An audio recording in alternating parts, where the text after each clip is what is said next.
The goal is not to raise happy children, but to raise children who can be happy regardless of their circumstances.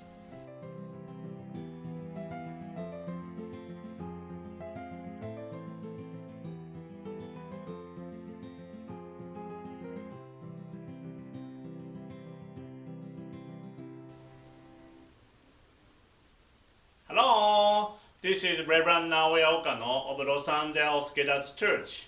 Today is June 20, 2021. It's Father's Day. Gedatsu Kongo said, we normally feel a sense of appreciation to our mothers, but fathers are often overlooked. Showing your appreciation and gratitude to your father is morally the right thing to do as humans. I guess most of you may take your father out to lunch or dinner or visit your father's gravesite today, but please don't forget to express your appreciation to your father. As for me, I have been privileged to be a father for 5 years, or even 6 years if you count the month our son was in my wife's belly. I'd like to introduce you to one of Gedatsu Kongo's quotation, which I always keep in mind as a father. That is, kids won't listen if you say do this or do that. They do what you do. Even if you tell your kids to say hi to their friends, if you don't say hi to your friends, they won't say hi. Instead, if you say hi every time you meet your friends, your kids will eventually say hi to everyone. Children learn from their parents. If I tell my son again and again, Ryunosuke, put your toys away, then he will tell his younger sister, Nanami, put your toys away. Children copy their parents. I don't want to sound like I'm bragging, but I do chores at home. I understand it is quite normal nowadays for a husband and a wife to share the housework. Luckily, Yuko accepts working as a housewife and she takes responsibility for most of the housework and the child care.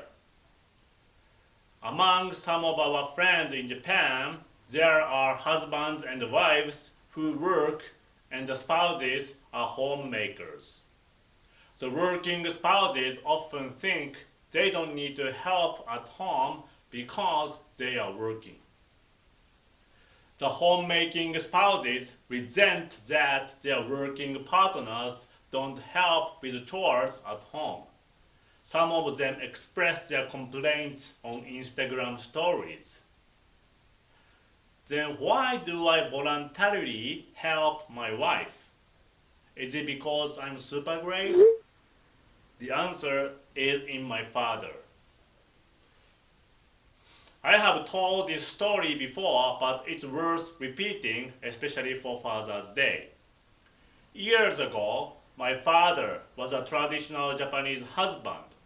Japanese men in earlier eras were often told that men had no place in the kitchen. Their responsibility was only to earn a living for the family. My father grew up in such a stereotypical time. A turning point came in my father's life. That was my mother's depression. My mother was raised to be a traditional, dedicated Japanese housewife and mother. She worked really hard and devoted herself to her family. However, around the time when I was in junior high school and my younger sister was only 3 or 4 years old, something started to go wrong with my mother. My mother who had been busily working for the family morning to night, was suddenly no longer the mother we knew. She was anxious and troubled by the simplest things and tasks. She eventually couldn't go out for grocery shopping, and even going to the bathroom was distressful. It must have been a very tough situation for my father. He had to work and do chores while taking care of a small daughter. Without any complaint, he woke up early every morning, cooked breakfast for my sister, worked full-time, and did chores when he returned home. This was not just a week or a month, this was his routine for more than a year. I had been watching my father during this time. He never told me to help him or share the chores. I just watched him and learned from him. Today, I'm just copying what my father used to do. Because of that experience, I truly understand Gedatsu Kongo's words and try to practice them. Gedatsu Kongo also taught a child is an extension of a parent's minds and bodies. Therefore, the child is a mirror. Look at your child and reflect on yourself. If your kids do not put toys away, you need to consider if you keep things around you tiddy. If my kids, Ryunosuke and Nanami, are fighting a lot, for example, I need to make sure if I'm getting along with my wife, siblings, and friends. Kaneko Tamura, who served Gedatsu Kongo for a long time, wrote a book in which she quotes the master as follows. There are many parents, but only a few are truly responsible parents, and even fewer are parents who understand how to make their children truly happy.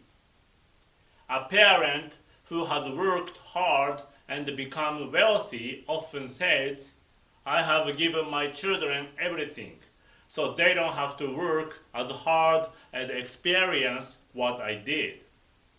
So when the children grow to adulthood, they don't know how to work hard, don't make an effort, and lazy, and waste money just as a parent wished.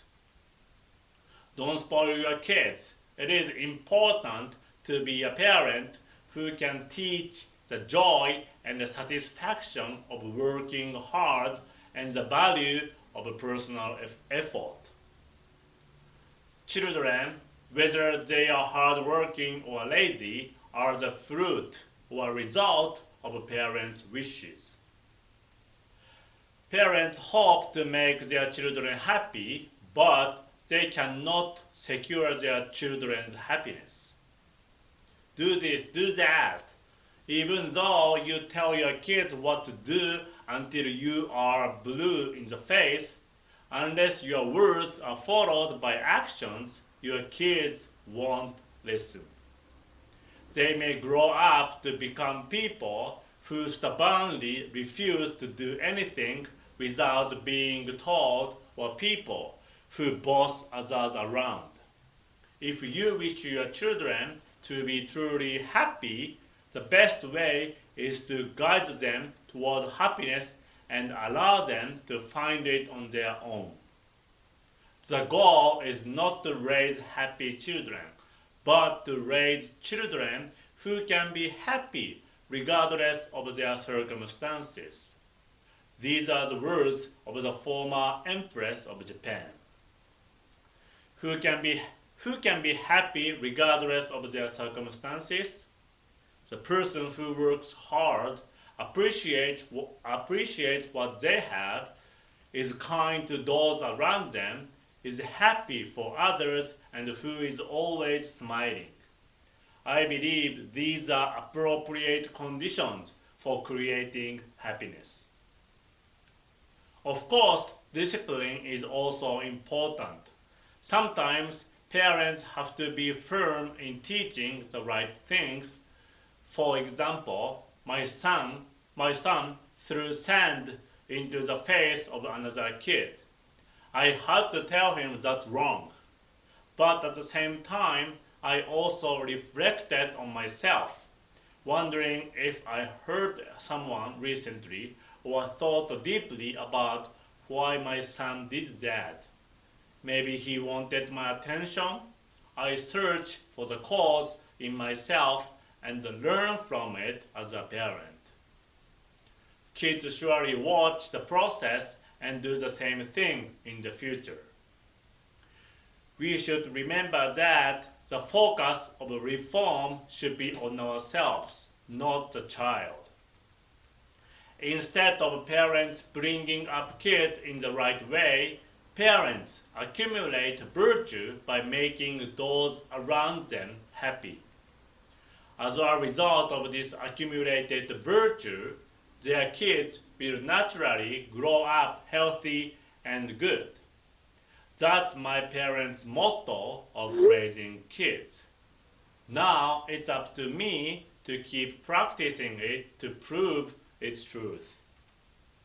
Finally, summer is officially here. It's getting hot and becoming almost 100 degrees. Please drink lots of water, stay healthy, and enjoy your life.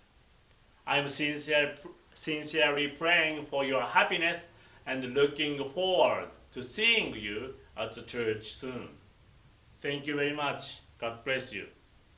Bye.